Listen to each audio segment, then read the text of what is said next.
Hey everyone, Chris here with the video review for Uncharted 2 Among Thieves.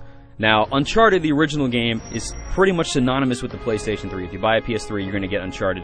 And I am very, very happy to say that Uncharted 2 Among Thieves is an absolutely phenomenal successor to the original game.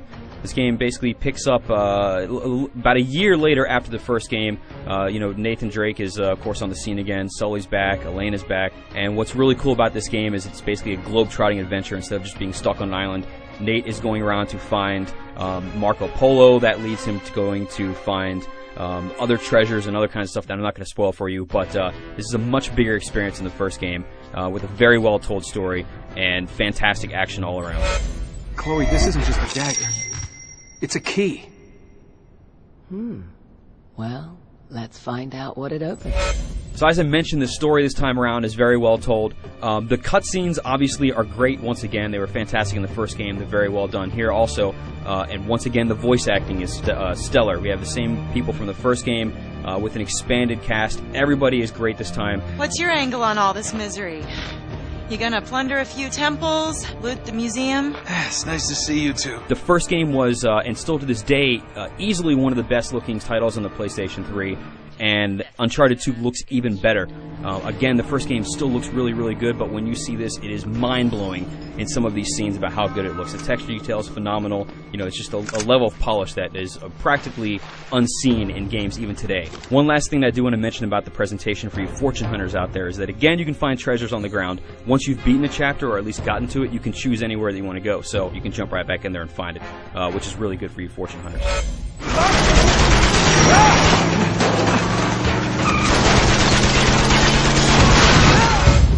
The very good thing about the game is that since it doesn't take place solely on an island this time around, you're going to be in Nepal, you're going to have some street fights, you're going to be up in the mountains and the snow, you will of course, kind of go into like catacomb type stuff. But there's a whole lot more variety here than we saw in the first game, which is really cool. There are multiple scenes in this game where the actual environment is moving around and changing as you're on it. There is a sequence that's on the train where you are fighting on it as it actually is moving through a level. And so as the train is kind of going around bends, if there's an enemy on the next car, you have to kind of compensate for that. And so it kind of brings the whole experience up this, Hollywood level of $100 million blockbusters that, you kind of rarely see that sort of thing in video games. Now, like the first game, there's three main gameplay things you're going to be doing. You're going to be shooting people, you're going to be climbing the environment, and you're going to be solving puzzles. In terms of shootouts, basically, that works exactly the same as it was before. You can still take cover, but what's really cool is that the levels are set up to be much more vertical than they were before, and to give you a lot more option in what you're going to do. The game is still very linear. You have to go to this very specific point. There's not really a whole lot of option in how you're going to kind of go around a thing, but when you are in a shootout, you can be, I want to go to the roof, or I want to go to the bottom, or I want to hang from this thing, or I want to kind of go around from the back, and it creates this much more dynamic feel to the fights than you had the first time. Now, one thing that actually does help the fighting a lot is, in the first game you could do, lots of hand-to-hand combat, and that's a little more refined here, but I'm not really going to go into that. But what is really cool is that you can use stealth a lot better in this game than you can in the first one. So guys will still see you if you pop your head out, but if you manage to sneak up on somebody, you can take them down in a silent kill. You can yank them over walls or yank them over cover or whatever and take them out. The one bad part about the stealth is that early on in the game there is a segment where you can't be seen. You have to go through kind of stealth. And both myself and Greg Miller, when we played through these, we found it a little bit frustrating because there wasn't as much help beforehand telling you how to do certain things or exactly where to go. And that really is the only segment of the game where, I kind of felt like, it was kind of misstepping or whatever. But once you get past that, the rest of the stealth and the way that you can use it is great.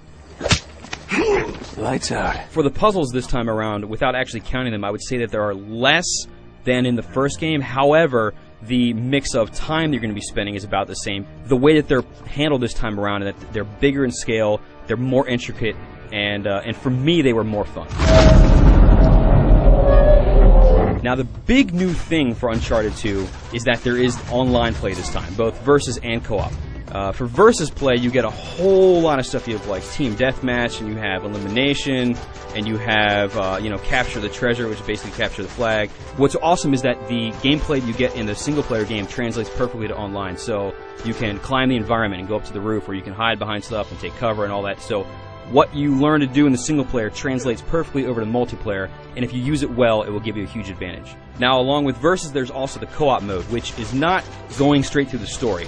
But what it is are kind of offset pieces taken from the story and kind of given a different goal. And you can play this with up to 2 other people, so you can have 3 people in these. Even on easy, co-op is not easy. It is very, very hard many times, but they are very intricate, they're very long, they're very, very fun, especially because they're difficult. And I don't imagine you beating all of them very, very soon, which is really cool because it gives you a lot of challenge to go in and play them again.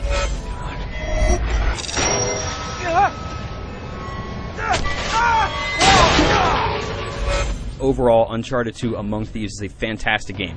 It's a great single-player experience with very, very few flaws. The online is super fun, both versus and co-op, and basically it's a game that will, give you 10 hours or so single-player, and then possibly hundreds of hours online, depending on, how long you want to get in there and find treasures and kill people. So anybody with a PlayStation 3 absolutely must play this, not that you weren't going to anyway. For the full written review, climb on over to IGN.com.